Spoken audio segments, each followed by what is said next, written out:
Bonjour à toutes et à tous et bienvenue dans ce nouvel épisode de Podcaf. Je suis avec Léo. Salut. Et avec Angélique. Coucou. Coucou, qu'on a déjà vu sur l'épisode sur les voyages et l'épisode d'Urbex. S'il n'y en a pas eu d'autres entre temps. Je crois pas. Non, ouais, je crois que voilà. Donc, bonne troisième fois avec nous. Merci. Et puis, aujourd'hui, on va parler du film L'Avenue de l'Avenir qui est sorti il n'y a pas si longtemps avec de Cédric Clapiche. Et avant de parler de ça, je vous invite à nous donner des petites recommandations.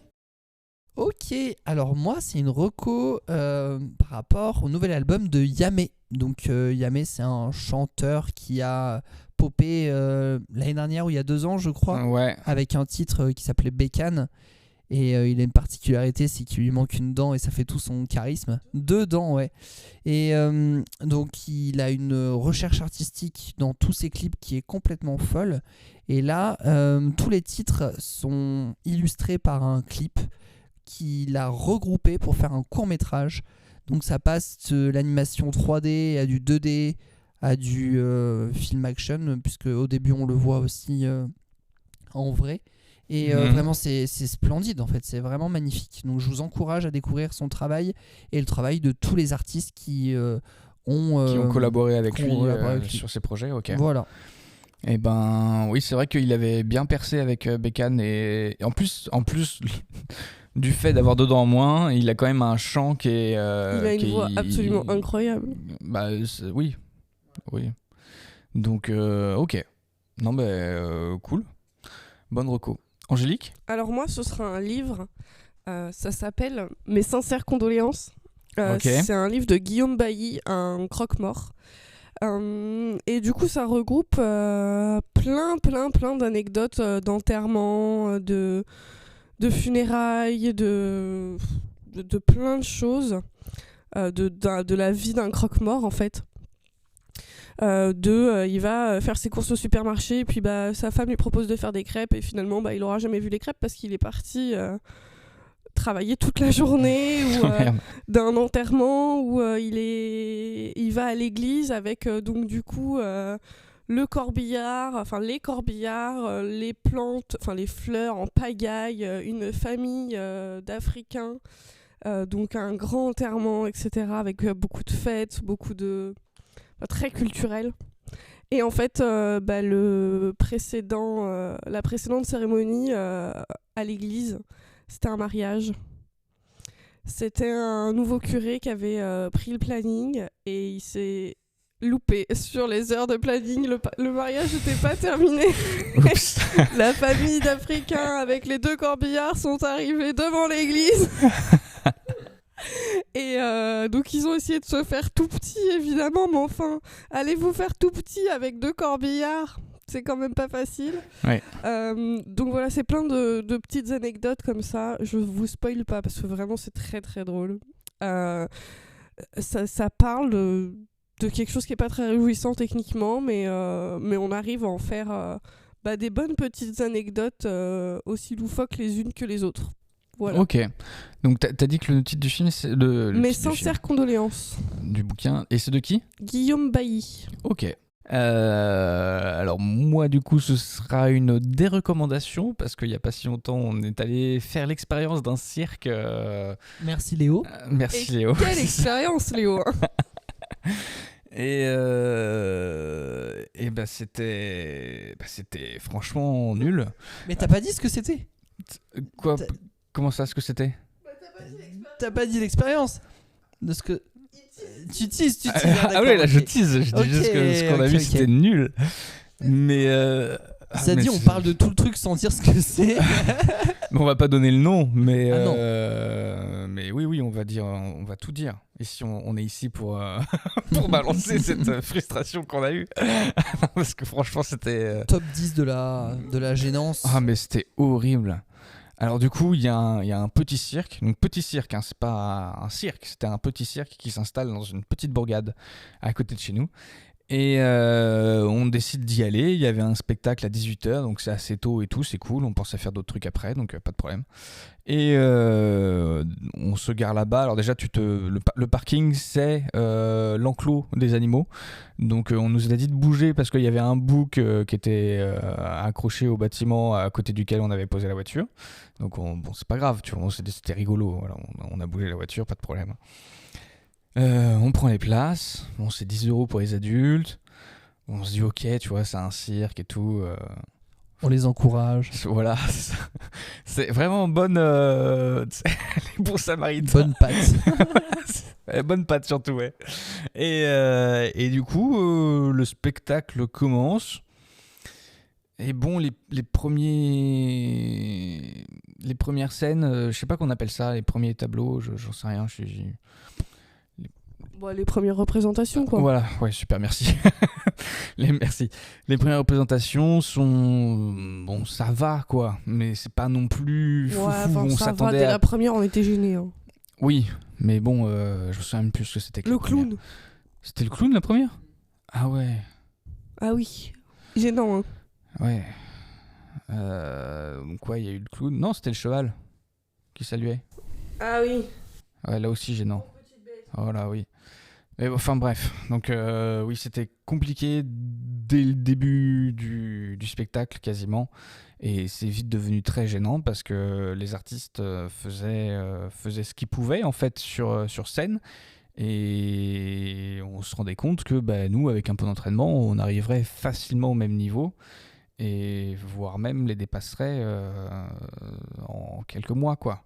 Donc, c'était pas très élégant ni gracieux pour certaines représentations. Ouais, c'est clair. Déjà, les choses plutôt aériennes, que ce soit les anneaux romains ou le rideau, c'était juste... bon, pour les anneaux romains, il y avait 3 ou 4 gars qui passaient dessus et qui faisaient exactement les mêmes choses les uns à la suite des autres. Donc quand tu avais vu le premier gars passer, en fait, tu avais vu toute la représentation, quoi, sur ce qu'ils étaient capables de faire physiquement sur les anneaux romains. Bah ouais, c'était pas très impressionnant ni physiquement, c'était pas chorégraphié, c'était pas visuellement intéressant, quoi. Il n'y avait rien. Et il y avait une artiste aussi qui faisait les rideaux. Et là, pareil, il y avait une figure qui, moi, m'a fait mourir de rire. J'en pouvais plus. Mais vraiment, elle s'étale dans ce rideau. Il y a 2 rideaux qui pendouillent. Il y en a un qu'elle a accroché à un de ses pieds. Donc, elle tient en l'air, comme ça, là-haut. Et elle fait des trucs avec le 2e rideau pour l'écarter. Et elle s'étale dedans. Vraiment, comme si elle fait un faceplant dans le rideau avec les bras écartés. Elle se fait « Ah, c'est une figure, ça, d'accord, ok. » Enfin, il y avait vraiment des choses qui étaient pas... Enfin, qui étaient risibles, en fait, pour ce que c'est. Et c'est vraiment dommage, parce qu'ils ont rien pour eux, là, pour le coup. Il n'y a pas d'enchaînement, il n'y a pas de travail, il n'y a pas de choré, il n'y a pas de... Je me rappelle de quelqu'un qui était au fond et qui applaudissait tellement fort dans ses mains, c'est absolument dérangeant. Ah oui, parce que du coup, il forçait le public à donner de l'engagement pour le truc. Ouais, mais là, on n'est pas engagé, quoi. Parce que ils applaudissaient, enfin, ils tapaient dans leurs mains pour donner du rythme et tout ça pour les artistes, les copains qui passaient sur la piste. Mais le public était pas là parce que je vais pas applaudir pour un gars qui jongle avec 3 balles et c'est qui fait que ça, tu vois. Je sais pas. Oui, non, c'était très spécial. En fait, ça manquait d'histoire, il n'y avait pas d'enchaînement, comme tu dis. C'était vraiment balancer les étapes les unes après les autres, et c'était pas beau, pas poétique, rien. C'était pas un spectacle. Il n'y avait rien, il n'y avait même pas suffisamment de talent pour justifier le fait de faire un spectacle pour moi. Ouais. C'est dur, hein, mais franchement, jamais j'ouvre un cirque en voyant le niveau de mes comédiens ou de mes artistes comme ça. Moi, je vais pas ouvrir un cirque après avoir fait gymnastique, accro, sport à la fin de ma 3e pour mon épreuve, pour mon brevet, quoi. Ouais. Ça m'a vraiment fait penser à ça, le niveau qu'on avait en fin de 3e. Non mais c'est ça, ouais, c'était le niveau collège. Voilà. Venez voir. Désolé, vraiment. Ah non mais c'est terrible. Après, est-ce que ça n'a pas toujours été comme ça, le cirque, mais comme on était plus petit, ça nous touchait un peu plus, on était plus sensible? Non, moi je me souviens d'un cirque que j'étais allé voir à Montaigu, c'est un des rares cirques dans lesquels je suis allé. Je crois que j'en ai fait 2 ou 3 dans ma vie, mais c'est tout. Et le cirque, il y avait une acrobate qui faisait le poirier sur un cheval au galop sur la piste. Enfin voilà, déjà rien que ça, déjà c'était 10 fois le niveau qu'on a vu C'est vrai. nous. Donc, non, enfin j'en avais fait un très très grand, mais j'étais vraiment trop petit. Je me souviens que c'était impressionnant, mais je me souviens plus du tout des numéros. Par contre, j'ai fait à Paris il y a 2 ans. Curios, c'était un spectacle du cirque du Soleil, et là par contre c'était là il y avait du niveau, et puis c'était magnifique quoi. Il y avait un design complètement fou, c'était rien à voir. Ouais, bah ouais. Moi, c'est pareil, j'ai un souvenir étant plus jeune d'un cirque. Alors, faut savoir que j'aime pas le cirque parce qu'il y a des animaux qui sont utilisés dans les cirques. J'aime pas ça, mais enfin là, on s'est dit soit on n'a pas vu d'animaux autres, entre guillemets. Ça me dédouane pas du tout d'y avoir été parce qu'il y a des animaux quand même, mais il y a que des animaux de ferme, entre guillemets, disons. Il n'y a pas de lion en cage, il n'y a pas de tigre en cage. Bon, soit. Mais je me rappelle, étant petite, j'avais vu un cirque absolument... déjà, il y avait des jeux de lumière. Bon, là, on est en plein jour. Faire des jeux de lumière, c'est quand même assez compliqué, mais on peut quand même se permettre de jouer un peu avec la lumière, avec les textures, avec les enchaînements. Et là, il n'y avait rien du tout, quoi. Oui, la musique... clic, clic, pam, pam, pam, merci. Oh putain, mais je suis sûr qu'ils ont même pas les droits pour la passer en plus. Donc gênant. Non, ouais, c'était vraiment gênant. Donc on a profité de l'entracte pour se barrer parce que vraiment on n'avait rien à foutre là-bas, quoi. Bah non. Donc voilà, donc super gênant, mais heureusement que nous allons au cinéma de temps en temps pour voir des bons films. Et c'est ce dont on va vous parler là. Putain, la transition, j'ai rien taffé en plus. Waouh. Parfait, franchement, elle est propre. C'est une de tes meilleures. Merci. La seule bonne, quoi. Je déconne. Hein. Et donc on va commencer à parler de L'Avenue de l'Avenir de Cédric Klapisch. Donc est-ce que vous connaissez un peu Cédric Klapisch ou pas du tout ? Un petit peu. Ouais, j'en ai pas vu énormément, mais j'ai vu 2-3 films, ouais. Ok. Alors moi, quasiment pas. C'est pas la partie où vous allez m'entendre le plus. Ok. Bon, pour ceux qui connaissent pas Cédric Klapisch, c'est un réalisateur, scénariste et producteur français. Il a sa boîte de production qui s'appelle Ce qui me meut, du même nom que le court-métrage qu'il a fait après ses études, je crois. Il se fait connaître avec le film Un air de famille, une adaptation de la pièce de théâtre de Jean-Pierre Bacry et Agnès Jaoui, portant le même nom, du coup, la pièce de théâtre.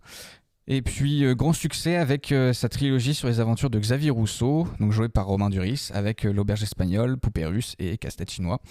Donc, est-ce que vous avez déjà vu un des films que j'ai cités ou d'autres films de Klapisch qui sont sortis sur certaines plateformes comme Netflix ?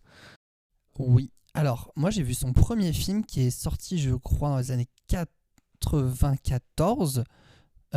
C'était Péril jeune, avec Romain Duris, où il le faisait découvrir après un casting sauvage.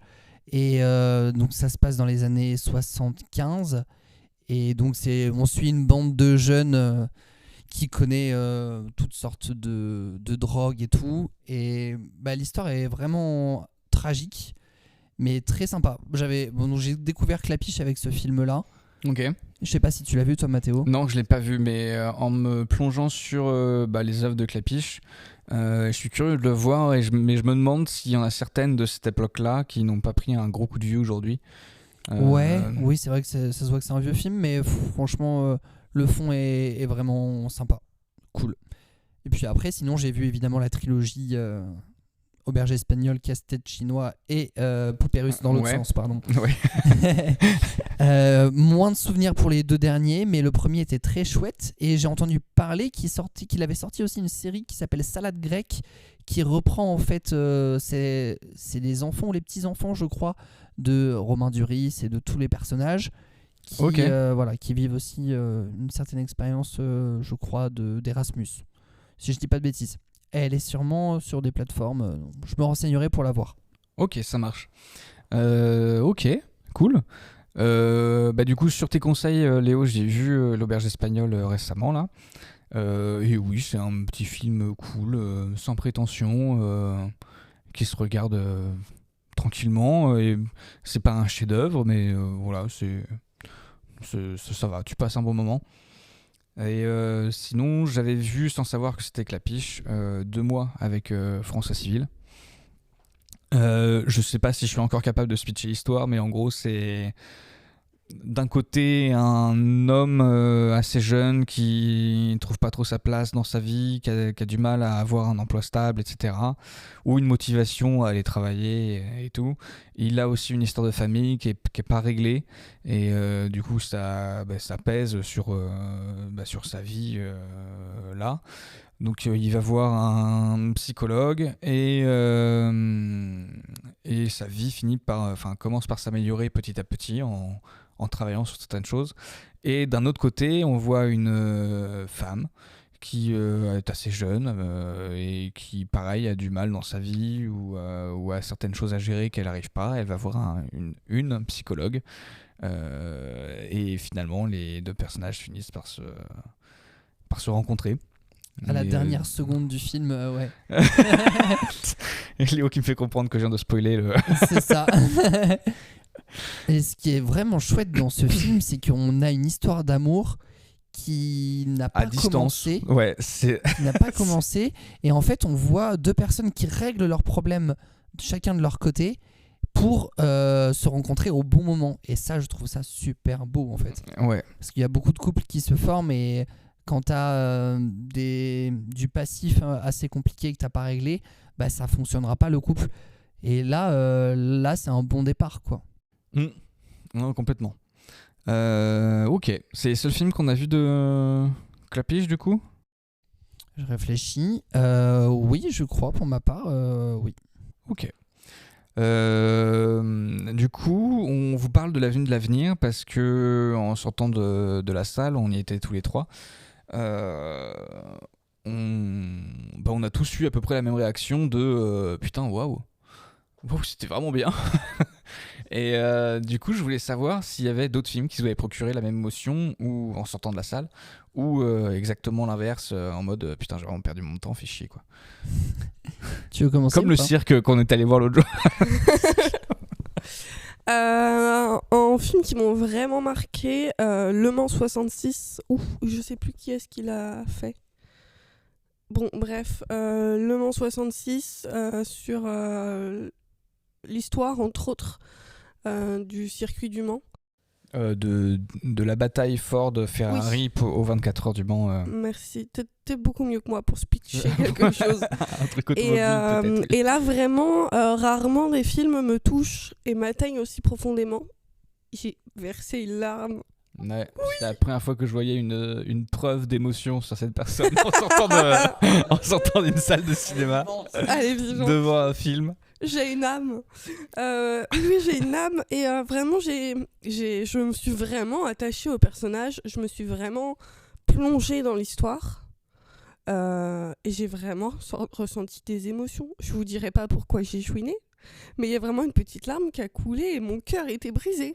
Mais non, mais le film est beau, hein. Il y a rien à redire. Il y a des moments de légèreté, des moments de stress, parce que t'es aussi au sein d'une équipe qui travaille sur des voitures qui sont pas prêtes pour courir des épreuves comme Le Mans ou quoi.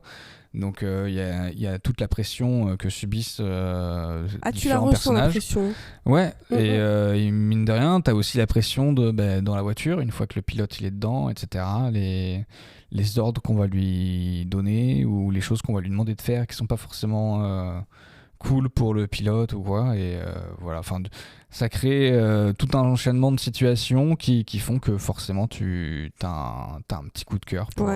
Vraiment, j'ai été touchée. Donc ouais, Le Mans 66, on vous le conseille si vous l'avez pas vu déjà. C'est un chouette film de bagnole. Et même s'il y a des choses qui concordent pas forcément avec l'histoire vraie de cette guéguerre entre Ford et Ferrari, il y a quand même un fond de vérité là-dedans et voilà. Et entre autres que j'ai lâché une larme, j'ai été en colère, j'ai été triste, j'ai été inquiète, j'ai été super joyeuse, j'ai été énervée au possible. Il y a eu tout un tas d'émotions en moi. Sur 2 heures de film, quoi. Ça m'est jamais arrivé. Ouais. Voilà. Non, mais voilà. Le Mans 66, ok. Incroyable.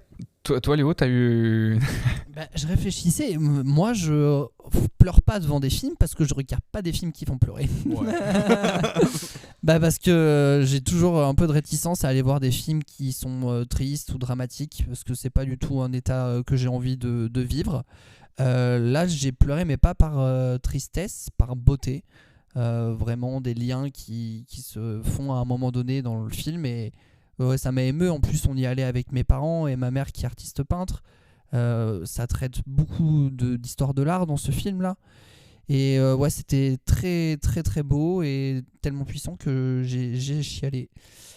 Et sinon, s'il y a un film qui m'avait fait un peu cet effet là, mais un très vieux film et j'étais très jeune, ça s'appelle Cinéma Paradisio avec Noiret et c'est du même réalisateur d'un film que j'adore vraiment qui s'appelle The Best Offer.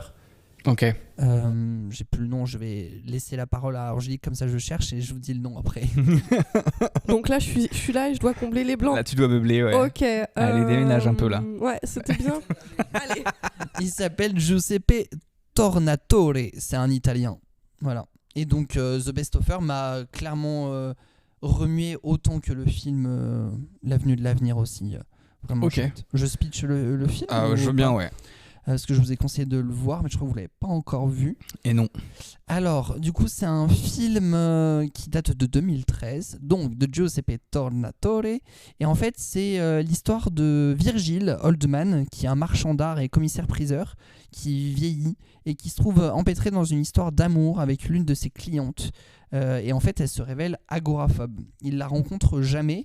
Elle le fait venir dans son château pour estimer des œuvres, mais elle refuse de le rencontrer, donc elle le parle à travers les murs, et en fait il se prend de passion pour cette fille qu'il n'a pas vue, et tout le long du film il y a une grosse tension qui se crée, et c'est beau, les plans sont magnifiques, la musique est d'Ennio Morricone, donc ah oui, ça te plonge, ça te il est dans le style western ou c'est... Non, pas du tout, dans le style un peu opéra. Ça chante un petit peu dans... Voilà, c'est vraiment très très cool. Et il y a un plot twist. Un plot triste, je dirais. Un plot triste. Non, une belle fin. Voilà. Ok. Et c'est avec l'acteur qui joue Barbossa dans Pirates des Caraïbes. Ah oui. Geoffrey Rush. Ok. D'accord. Voilà. Super. Moi, j'y ai réfléchi et j'ai pas trouvé de film qui m'avait fait autant cet effet waouh. Si, peut-être bien le premier Avatar. Parce que déjà, des films aussi longs, j'en avais encore jamais vu au cinéma. Et puis il y avait tout le côté avancée technologique de l'époque qui était un peu foufou avec la 3D et tout ça. On arrive dans un truc de fou tout de suite avec Avatar. On n'a jamais vu ça. Ah oui, c'était à voir au cinéma. Absolument, et puis l'histoire était cool, même si ça fait un peu scénario vu et revu de conquistadors qui arrivent dans une cité maya et qui foutent le bordel, ou de cow-boys qui vont aller décimer des tribus d'indiens pour choper les ressources qu'il y a sous leur sol. Voilà. Enfin, c'est un peu le même scénar, mais ça m'avait fait du bien. Et l'effet waouh des images quand même. Hein. L'effet waouh des images, ouais, et puis l'effet waouh de ce que tu viens de voir, quoi, parce qu'il n'y a aucune image qui n'existe réellement dans le monde, donc c'est... Ouais.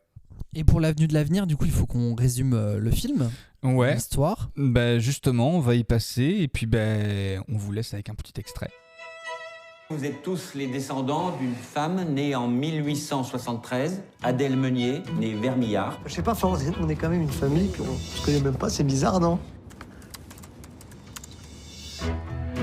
La maison est restée fermée depuis 1944.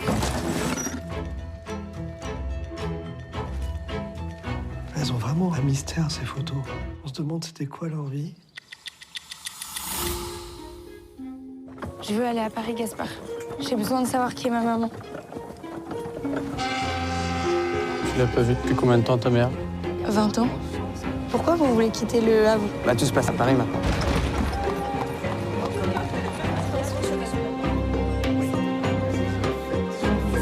ça fait pas trop cliché, genre vieux Paris ici? Écoute, Paris, c'est Paris. Hein. C'est vieux, c'est cliché, mais... Je regarde pas comme ça. Je suis obligé de te regarder si je te dessine. Oui, Non.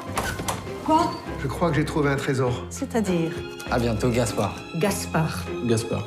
Gaspard. C'est mon père. C'est qui mon père? Oui, ça me semble évident que c'est le tableau d'un impressionniste.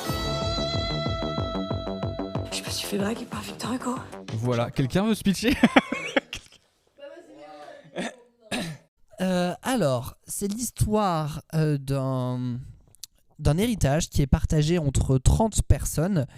Et parmi ces 30 personnes, il faut choisir, déterminer 4, en l'occurrence 4 individus, pour se retrouver sur place par rapport à l'héritage qui est une maison. Donc une maison abandonnée depuis 1944, je crois, qui n'a pas été ouverte. Ouais, ça doit être ça, ouais. Et donc, des gens qui ont une vie très différente, qui ne se connaissaient pas. Un jeune photographe, vidéaste. Je sais plus trop les autres. Et donc, qui se retrouvent dans cette maison où il y a des vieilles photos, des vieilles lettres, des vieux tableaux. Et en fait, ils se mettent à voyager à travers le temps. Et donc, c'est un film aussi en costume, parce qu'il y a une partie historique. Donc, on passe de 2025 à 1895 dans Paris, avec du coup, comment elle s'appelle, Adèle, je crois, c'est ça, jouée par Lindon, Suzanne Lindon, je sais plus. Et donc elle décide de partir à cette époque-là sur Paris pour retrouver sa mère qu'elle ne connaît pas. Âgée de 20 ans, elle va rentrer dans un milieu à Paris d'artistes. Elle va rencontrer un peintre et un photographe. Et voilà. Elle s'appelle Suzanne Lindon, c'est ça, c'est la fille bien joué. De Lindon. Et ok.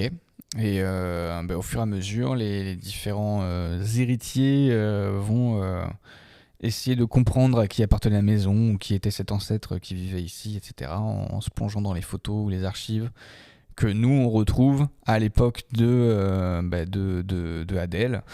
Et on les voit, on la voit écrire les lettres ou prendre les photos, etc., que les héritiers retrouvent dans la maison plus tard. Voilà. Enfin, on nous donne en gros le contexte de ce que retrouvent les héritiers, et c'est plutôt bien amené. Ok, qu'est-ce que vous avez retenu de ce film, les choses qui vous ont marqué ou... Ok. Qu'est-ce que j'ai retenu de ce film? J'ai adoré la manière dont on nous a fait remonter dans le temps. Parce que Léo, quand tu dis ils voyagent dans le temps, c'est pas eux qui voyagent dans le temps, c'est nous qui voyageons dans le temps du coup. Le montage, moi j'ai adoré le montage. On passe de 2025, actuellement aux années 1800-1900, sans problème, sans se poser de questions, sans se dire... c'était juste logique en fait. J'ai trouvé ça juste logique. On parle de l'artiste dont il parle sur les tableaux ou pas? Oui, parce que c'est dans le speech de la BA. Et ça traite de l'artiste peintre Claude Monet, qui est un artiste normand. Ça me touche particulièrement parce que je suis normande d'origine. J'ai grandi à côté de la maison de Claude Monet. Vraiment, quand je vous dis à côté, j'étais à 5 km de la maison de Claude Monet. Qu'on voit d'ailleurs dans le film. Qu'on voit dans le film. Ouais, non mais c'est fou. Du coup, ça m'a fait des petites émotions en plus, quoi, parce que mes souvenirs d'enfant, d'avoir été visiter cette maison, de voir ce jardin, j'ai encore et toujours envie d'aller visiter ce jardin. Enfin, vraiment, c'est fou. Du coup, ça m'a fait cette petite émotion de souvenir d'enfant. Ce que j'en retiens, c'est vraiment waouh. Tout, à mon avis, tout était fou. J'ai juste une petite frustration sur une histoire d'amour, mais je veux pas spoiler, donc j'en dirai pas plus. Ok. Léo. Ouais, alors moi il y a une phrase qui m'a marqué dans le film que j'ai trouvé vraiment magnifique, c'est quand Adèle retrouve sa maman et qu'elle lui pose des questions de ce qu'il faut qu'elle fasse et tout au niveau de l'amour, que c'est un peu compliqué. Et elle lui dit fais des bêtises, fais des erreurs, il vaut mieux regretter des choses qu'on a faites que regretter des choses qu'on n'a pas faites. Ouais. Et c'est vrai, et vraiment c'est trop bien. C'est tout. Non, et pour rebondir sur ce que tu disais par rapport au montage, c'est vrai que les transitions sont complètement bien trouvées et super belles, et elles surprennent tout en étant naturelles. Par exemple, avec une descente d'escalier, enfin une montée d'escalier en 1895, le même plan, et ça redescend en 2025 avec un jogger, avec les écouteurs dans les oreilles, et vraiment choqué parce qu'on s'y attendait pas, parce que la colorimétrie n'a pas changé entre l'escalier d'avant et après. Je comprends toujours pas comment il a fait. Non, ils ont fait des super transitions entre les deux époques. Ça, il y a rien à dire dessus. C'est vraiment un aspect du film que j'ai aimé. Parce que c'est des transitions dont t'as pas eu l'habitude. Parce qu'en général, quand il y a des transitions entre deux époques, t'as des effets de FX ou des trucs comme ça qui montrent un espèce de courant temporel ou spatio-temporel qui est en train de changer, etc. Non, là, t'as rien, c'est fluide, ça passe tout seul. T'as juste, quand tu vois un personnage avec un costume où tu comprends que t'es à telle époque, et il n'y a pas besoin de justifier le passage par des FX ou quoi. Et c'est vraiment bien fait pour le coup. Ouais. Et il y a une grosse recherche aussi sur le Paris d'avant. Quand j'ai vu la Tour Eiffel rouge, j'étais pas prêt, j'ai pas compris. Après, j'ai fait mes petites recherches, et c'est vrai qu'au début, elle a été rouge. Oui. La butte de Montmartre, c'était des champs. Oui. Ouais, c'était trop bien, quoi. Les champs m'ont un peu... C'est un des trucs que j'ai moins aimé dans le film. C'est que les moments où ils passent de leur espèce de repère à tous les trois, aux trois jeunes là, au champ, c'est très très... y a beaucoup d'effets spéciaux, et ça se voit dans le film, parce que dans le film il n'y en a quasiment pas, et donc les moments où il y en a se voient quand même plus, et du coup ça fait un petit décalage avec le reste. Ça n'a pas été tourné en vrai, ça, du coup, c'était du CGI. Les transitions entre la rue et les champs, il y a des effets spéciaux. Il y a un dézoom, je crois, sur. Ouais, il y a une sorte de dézoom, et du coup, tu vois les bâtiments qui passent un peu en mode flou. Mais ça va avec le mouvement de caméra, mais c'est un peu trop prononcé pour que ce soit vraiment fait en réel. Et du coup, c'est dommage parce que ça s'est vu. Mais sinon, l'ensemble du film est trop bien. Enfin, les passages comiques sont marrants. Il y a un moment où les personnages sont drogués avec on ne vous dira pas quoi. Et il y en a une qui se fait draguer par Victor Hugo, j'en sais rien, mais c'est des scènes qui sont marrantes. Qui sortent de nulle part, parce qu'elles sortent un peu de leur contexte, mais en même temps ça reste dans l'idée générale de la suite de l'histoire du film. Mais voilà, non, c'est des choses qui m'ont plutôt plu. Et puis il y a une transition que j'ai adorée, c'est quand d'ailleurs j'ai retrouvé ça dans l'Auberge espagnole, où on retrouve une patte Clapiche. C'est un moment, un personnage parle, et ce qu'elle dit est chiant et inintéressant, et du coup Clapiche fait passer le temps en fait comme ça, donc il fait des transitions, il commence à accélérer la vitesse du film, enfin de ce que tu vois devant tes yeux et tout ça, jusqu'à arriver à une grosse horloge. Alors je sais pas laquelle il a prise, c'est peut-être celle d'une gare ou... C'est le Quai d'Orsay, je crois. C'est le Quai d'Orsay ? Ouais. Ok. Et tu vois cette horloge du coup avancer jusqu'à ce qu'elle se bloque et que tu passes à autre chose après ce que la personne a dit d'inintéressant, mais du coup il a gardé tout le moment où la personne parle de trucs complètement dont on se fiche complètement. Il y a ça dans l'Auberge espagnole aussi. Il y a ça dans l'Auberge espagnole quand Xavier va chercher ses documents et qu'une dame lui explique ce qu'il faut comme document pour pouvoir faire son dossier Erasmus.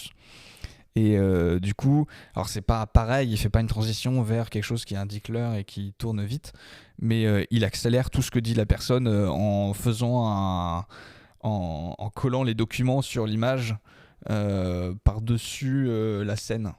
Donc t'as les documents qui pop comme ça sur l'image au fur et à mesure dont elle en parle. Enfin voilà. Donc quand j'ai vu l'Auberge espagnole après l'Avenue de l'Avenir, je me suis dit ah tiens, ça c'est marrant, il le réutilise dans l'Avenue de l'Avenir. Voilà. Et Clapiche, il a tendance aussi à faire découvrir des nouveaux acteurs, et ça c'est trop bien. Donc là, il y a des acteurs confirmés, mais il y en a d'autres qui le sont un peu moins. Ouais. J'ai plus son nom, mais celui qui joue le peintre, là, le jeune peintre, je l'avais jamais vu. Moi non plus. Celui qui joue le photographe me disait quelque chose, mais pareil, je sais pas où est-ce que je l'ai vu. Tu l'as vu dans Le Comte de Monte Cristo. Wassily Schneider. D'accord. Et c'est Paul Kircher, le peintre. Et du coup, Wassily Schneider, je sais plus, il a eu un prix ou pas dans Monte Cristo, je sais plus. J'espère quand même. Ça aurait été bien. Ouais. Ok. Moi, il y a une chose qui m'a dérangée dans ce film. On parle d'une famille qui a un héritage et il y a, attention, alerte spoil, et un couple qui est en train de se former au sein de la famille à la fin. Non. Si, très clairement, les gars. Non. Très clairement, les gars. Ah oui, si, très clairement, les gars. Le dernier rendez-vous, là. Oui. Avec la petite valise et tout, là. Le mec qui fait le miel, là. Oui. L'apiculteur au fin fond de sa bourgade de campagne qui finalement se retrouve à fréquenter quelqu'un de sa famille, alors pas de la bourgeoisie, mais quelqu'un de très luxueux, limite bourgeoisie, lui faire redescendre en fait de sa... Enfin, comment je pourrais expliquer ça ? Elle est... Elle pose son portable et elle va... Oui, ça y est, c'est ça. Elle pose sa vie active, son portable, son travail et ses addictions aux écrans et à cette vie parisienne où tout le monde est surmené, grâce à ce fameux apiculteur très sympa qui prend le temps de vivre. Et il y a on nous fait sous-entendre qu'une histoire d'amour est en train de se former entre les deux protagonistes, issus de la même famille. Histoire d'amour, moi je sais pas. C'est plus deux potes, tu vois, qui sont d'univers différents, mais qui sont en train de se créer une relation, et voilà. Mais pour moi, il n'y avait pas de... Ah, moi, il y a une ambiguïté. Hein. Ah ouais ? Ouais. Pourtant, je suis la première à croire en l'amitié homme-femme. Mais là, ambiguïté. T'en penses quoi, toi, D'accord. J'avais même pas capté que du coup, oui, ils étaient de la même famille et que ça pouvait être inceste, mais ça remonte à tellement longtemps que... Oui. Et il y a Pomme aussi dans le film qui interprète magnifiquement ce rôle. De toute façon, quand elle chante, tout s'arrête. Enfin, c'est trop beau. Avec Paris derrière, c'était très sympa. Mais en fait, ce que je peux retenir de ce film, c'est que c'est bien aussi de voir en arrière, pas forcément être dans le présent ou dans le futur, mais comme le dit Clapiche dans certaines interviews, c'est bien des fois de se poser, de regarder avant et de prendre le temps et de se confronter avec les gens un peu plus âgés aussi pour connaître leur passé. Il y a souvent ça dans ces films à Clapiche en général, un choc de... déjà c'est souvent des transitions d'âge, des jeunes qui passent à l'âge adulte. Et donc, je vois ça comme ça. Oui, c'est vrai que la trilogie avec l'auberge espagnole et tout, c'est complètement ça. C'est une transition de toutes les questions que tu peux avoir quand tu sors du lycée et que les doutes, les souffrances, l'amour, que la vie, le voyage. Voilà. Ouais. D'ailleurs, c'est quelque chose qui est reproché aux œuvres de Clapiche, en me renseignant un peu sur lui et sur ses films. J'ai vu souvent les mêmes choses revenir en critique négative. C'est le fait que souvent ces films sont naïfs et que il va pas au fond des choses, qu'il aborde des sujets mais sans aller dedans pour les expliquer. Enfin, je sais pas ce que attendent les gens qui critiquent ça. Okay. Parce que pour moi, ces deux critiques-là font partie de l'identité de Clapiche. De Clapiche, c'est son style en fait. Des personnages naïfs, t'en as à chaque fois. Ils sont bien interprétés, il y a pas de problème là-dessus. Et je vois pas en quoi c'est un problème, parce que justement ça permet d'aborder des sujets de manière tout à fait naturelle, sans forcer la chose dans les films ou avoir forcément une corrélation expliquée à chaque fois. Et le fait qu'il aille pas assez au fond des choses, pareil, je trouve pas ça Est-ce qu'il y a besoin d'aller au fond des choses? Enfin, qu'est-ce qu'ils attendent de plus qu'un vieux qui dit putain, le monde il va trop vite aujourd'hui, et il dit ça en 1895. Bah et ouais, du coup aujourd'hui c'est déjà le... Enfin évidemment c'est le cas aujourd'hui aussi, les vieux diront pareil que le monde va trop vite, parce que évidemment nous aussi on s'en rend compte que le monde va trop vite. Les gamins qui ont 12-13 ans qui sont sur TikTok et tout, nous on les comprend déjà plus. Non mais 12-13 alors qu'on ans, a à peine 8, 30 9 piges. ans. Oui bah oui, non, tu vois le monde va trop terrible. vite. C'est terrible. Et du coup, je vois pas ce qu'attendent les autres. Enfin, quand j'ai vu ça, je me disais, mais ils attendent à ce qu'on leur explique pourquoi le monde il va trop vite, ou à quel point est-ce qu'ils veulent que c'est ça, qu'on aille alors dans que la... tu peux avoir ta propre interprétation de tout, ça. en fait. Enfin... Et on a le droit d'être naïf, non? Ah oui? Franchement, laissez-nous notre petite naïveté. Laissez-nous vivre les choses légères et tranquilles, quoi, franchement. C'est quelque chose qui est abordé dès le début de l'Auberge espagnole, où Xavier raconte en voix off. De toute façon, aujourd'hui, je pense qu'il y a tout qui va trop vite, machin, et il dit le monde me paraît si compliqué aujourd'hui, alors qu'avant, t'avais ton bout de jardin, tu faisais tes trucs dans ton jardin, tu faisais du troc avec un voisin qui avait un élevage ou un machin pour avoir de la viande, des œufs ou d'autres trucs que toi t'avais pas, et basta. Et s'il voulait pas, tant pis, s'il voulait, c'est cool. Mais voilà, je sais pas. Ouais, mais souvent les critiques comme ça, ils ont besoin de suranalyser, essayer de comprendre tout, alors que des fois il faut juste tu vis tes émotions avec ce que tu vois, et puis voilà quoi, ça te touche. Mais après ça les a peut-être pas touchés parce qu'ils ont pas été émus par cette histoire. Ouais, tout simplement. Pour moi je vois ça comme un poème en fait, c'est une sorte de belle histoire qui raconte. Tu rentres dedans ou pas? Nous on est rentré dedans. Ouais, nous on est bien rentré dedans, ouais. Puis on en est sorti avec tout plein de choses dans la tête, et je pense que ça fait du bien ce genre de film. Ouais, carrément. Et c'était vraiment chouette aussi d'aller le voir avec tes parents et d'emmener tes parents au ciné. Et tes parents savaient pas du tout ce qu'on allait voir. Enfin, si ton père quand même s'était un peu renseigné, mais ta mère pas du tout. Du coup, c'était vraiment bien, et toi, ça te fait ressortir des émotions d'autant plus. Et je trouvais ça intéressant aussi d'emmener, d'avoir la démarche d'emmener tes parents au cinéma pour un film qu'ils auraient probablement pas été voir en fait. En fait, c'est ça qui est trop chouette. Ce film m'a montré aussi que c'était important de partager des choses avec des personnes pas la même génération, parce que tu leur fais découvrir des choses comme eux t'ont fait découvrir des choses plus jeunes.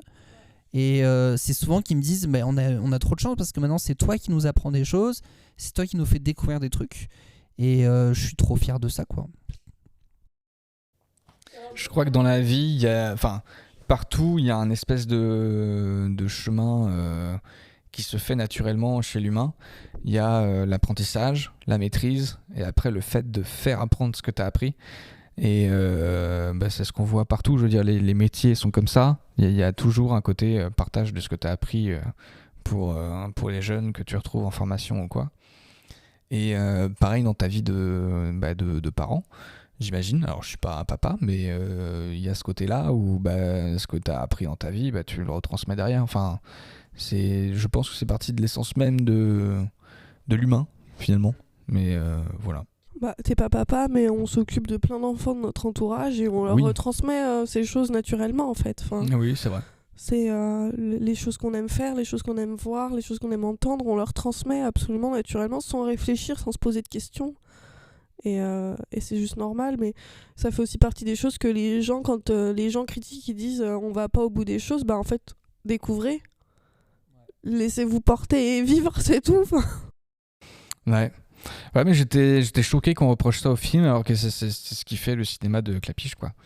Et du coup, je comprenais pas que les gens veuillent plus que ce qu'est là. Je me suis dit que c'était des gens qui aimaient peut-être pas trop le théâtre, ou alors qui préféraient le théâtre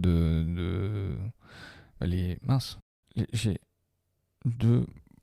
Bourvil, les comment on appelle ça? Non, les théâtres de vieux là. C'est vraiment parce que j'aime pas ce genre de théâtre là avec des plot twists de qui a baisé avec machin, avec comment ça s'appelle, je sais plus, mais enfin bref, j'aime pas ce genre de théâtre là, et je me dis que c'est des gens qui au théâtre préféreraient ce genre de truc où chaque chose est expliquée et corrélée et machin à la fin pour apporter du twist et tout ça à l'histoire. Et voilà. Et qu'ils laissent pas de place à l'interprétation et à leur imaginaire. Ça me fait penser à Céline, la dame qui vit sur son téléphone et sur son métier dans le film. Qui tombe, je pense, amoureuse de l'apiculteur, ok. Ouais. Qui a besoin de maîtriser, qui a besoin de savoir et qui a besoin d'avoir les choses entre ses mains, quoi. Voilà. J'ai l'impression que les gens qui ont critiqué ce film de cette manière ressemblent à cette actrice, à ce personnage dans le film. Voilà. Ok, oui, c'est vrai que la définition me va bien, ouais. Donc il est encore au ciné et on vous encourage à aller le voir, hein, absolument. Hein. Bah ouais. Quoique quand l'épisode sortira, je sais pas si sera encore au ciné. Parce que l'épisode sortira mi-juillet.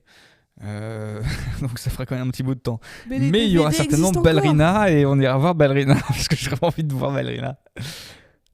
Il y a plein de super films qui sortent cet été et on aura plein de sujets. On va retrouver un peu les origines de podcast finalement, parce que même si ça fait que 8 mois, 9 mois qu'on fait le podcast, la base...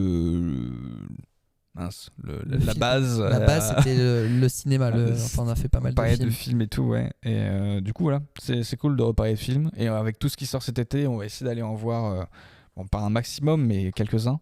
Et pour pouvoir vous partager nos impressions et ce qu'on a ressenti devant ces films-là. Donc voilà. Et là, vous partez en vacances, donc on se retrouve après vos vacances. C'est ça, c'est pour ça qu'on a fait cet épisode-là avant. Voilà. C'est pour que je puisse rentrer et juste avoir un petit montage à faire avant de réenregistrer un nouvel épisode. Donc, ça vous va ? On se quitte ici ? Ouais, c'était très bien. On se retrouve, peut-être pas moi, ça dépend du prochain. Ça dépendra des sujets. Du prochain sujet, ouais. Et non pas en vacances, on vous laisse parce qu'on part dans les Pyrénées. Donc ça fera certainement partie de nos recos au retour, vous le saurez. Oui, je vais aller voir les marmottes et les vautours. Voilà. Mais profitez bien et puis hâte de refaire un épisode. Carrément. Merci à vous deux et puis à la prochaine. On est disponible sur toutes les plateformes, YouTube, Deezer, Spotify, Castbox et Podcast Addict, et sur les réseaux sociaux avec Facebook et Instagram. Donc n'hésitez pas à venir checker, vous abonner, poser un like, commenter. Et si vous avez des questions, des sujets, des films dont vous aimeriez qu'on parle, n'hésitez pas à nous les mettre en commentaire ou à prendre contact avec nous sur les réseaux sociaux, Facebook, Instagram. Voilà, on est là. Et puis n'hésitez pas. À bientôt. À bientôt. À bientôt, à la prochaine, salut.